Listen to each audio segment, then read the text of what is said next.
The late afternoon sun painted the endless plains in shades of burnt gold and copper. Dust danced lazily in the warm breeze, carrying the scent of dry grass, leather, and gunpowder. In the middle of this vast, unforgiving landscape, a solitary ranch stood, weathered boards darkened by years of storms, and a rickety fence barely holding its boundary. It was the kind of place where men came to forget the world, or perhaps to challenge it. Jack McAllister had chosen this spot for a reason. Out here there were no townsfolk to gossip about him, no lawmen to question his past, and no one to witness the quiet, methodical life he had built after years on the wrong side of every law. He knew the risks. This land was Apache territory, and trespassing could mean death. But Jack wasn't reckless.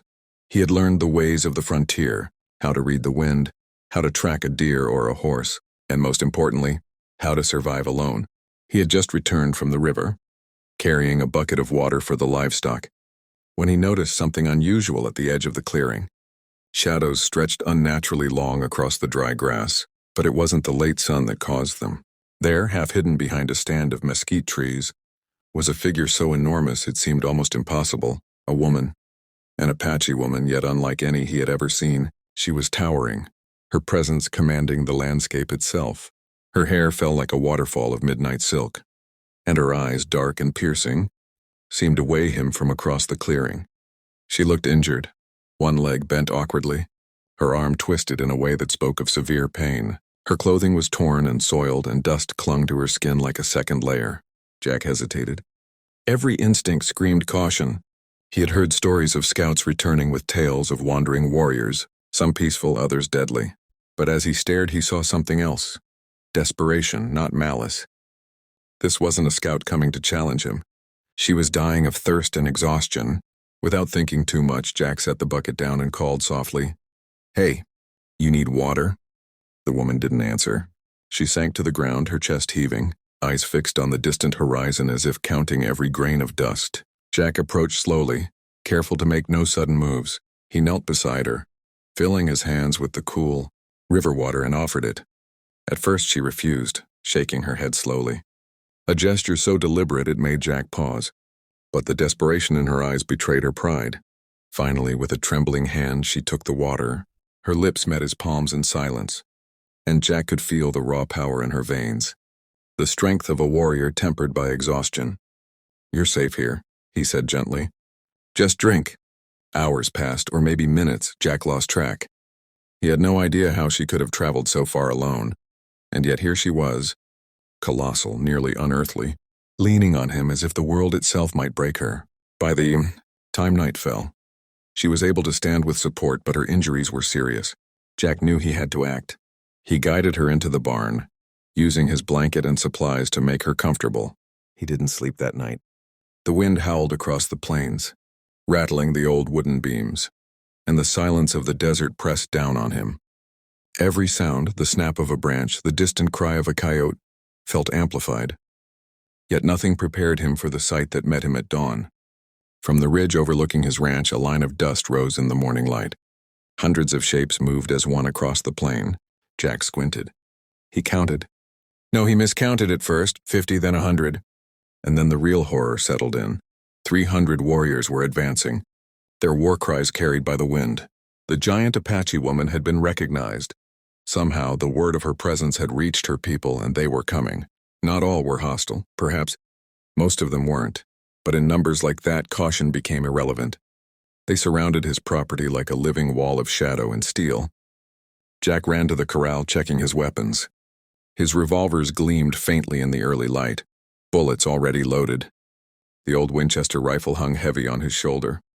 He had faced outlaws before, men who had tried to steal from him or kill him for sport, but this was something entirely different. From the corner of his eye, he saw her step forward. Towering as she was, she looked even more formidable in the morning light. Her voice, when it came, was deep and commanding, yet it carried a note of calm. "They do not come for you," she said in halting English, words heavy with her accent. "They come for me, and for what I carry." Jack froze. "What do you mean?" She glanced toward the ridge where the warriors had paused, forming a loose circle around the ranch. "The elders, they will not let me return empty-handed. They think I am stolen or harmed. They do not know your mercy. Jack felt a cold weight settle over him. Mercy was always a dangerous gamble in the Wild West. Yet looking at her, he understood something fundamental. This wasn't just about survival. This was about choice, about courage, and about standing for what was right even when the odds were unimaginable. He holstered his revolvers and stepped beside her. Then we faced them together, he said. Her eyes softened slightly. For the first time, Jack saw a flicker of gratitude, of understanding, as if she recognized that he was more than just a man living alone in the desert. He was a man who chose to act when no one else would. The warriors began their descent toward the ranch, and the wind carried the sound of their drums, rhythmic and unyielding. Dust swirled around their feet, and their eyes glinted with a mixture of suspicion, reverence, and raw power. Jack's hand rested on his rifle, but he no longer felt the fear that had gnawed at him the night before. This was his life now, and the edge of civilization, the raw truth of the frontier, and he would not yield. The Apache woman stood tall beside him, her injuries forgotten in the presence of her people. She was a force of nature, wild and untamable, yet tethered by the rare kindness of a man who had simply given water, and in that moment the wind over the plains carried a new story, one of courage, mercy, and the undeniable truth that in the Wild West, legends were born not just in gunfights, but in acts of humanity that defied reason. The morning sun burned hotter now, scattering the long shadows across the plains. 300 warriors had formed a crescent around Jack's ranch, their horses stamping the dry earth, eyes fixed on the two figures in the yard.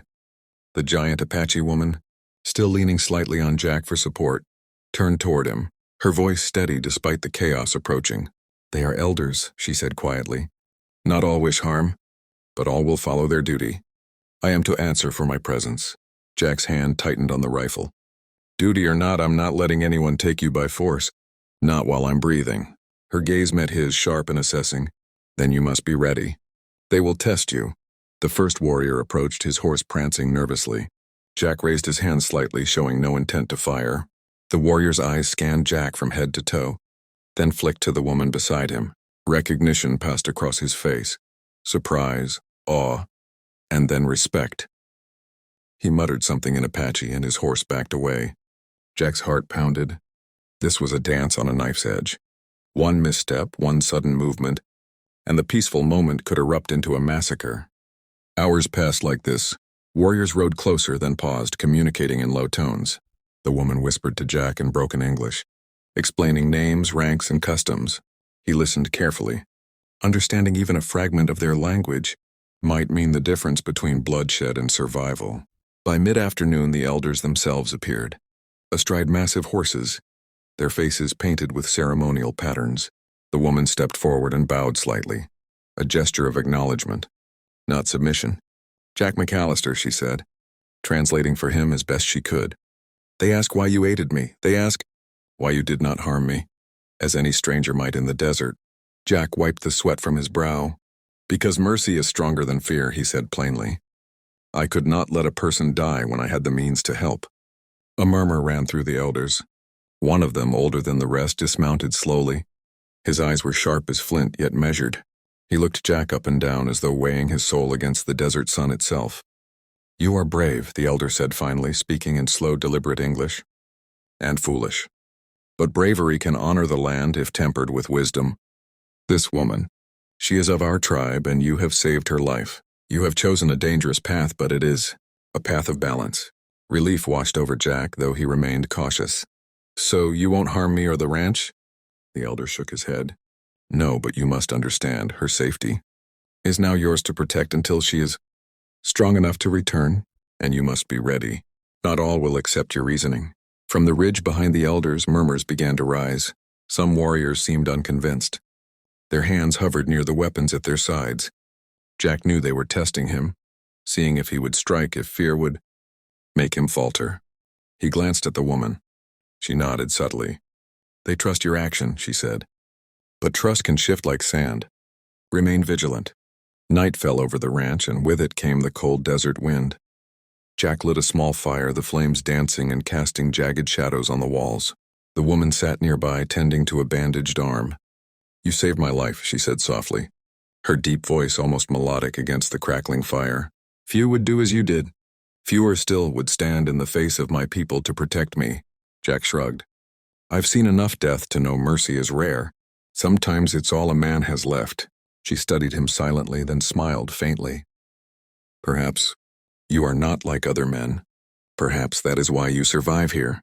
The wind carried the distant calls of the warriors, now camped in the shadows around the ranch. Horses shuffled, fires glimmered, and Jack could hear the subtle rhythm of their drums, a heartbeat echoing through the night. He slept little that night. Every rustle, every whisper of wind across the roof made him ready for action. When the first light touched the plains again, the elders had called their warriors to attention. Jack stepped outside, rifle in hand, ready to greet whatever challenge the morning would bring. The giant Apache woman stood beside him, tall and unyielding. Together, they faced the vast line of warriors, a wall of determination on either side. But now, Jack realized something vital. The story was no longer just about survival.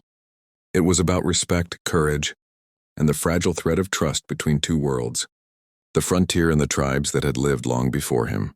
And as the sun rose fully over the plains, casting long shadows across the land, Jack understood this truth with absolute clarity. The Wild West was not only a place of guns and lawlessness, but a place where humanity, mercy, and courage could carve legends out of dust and fire.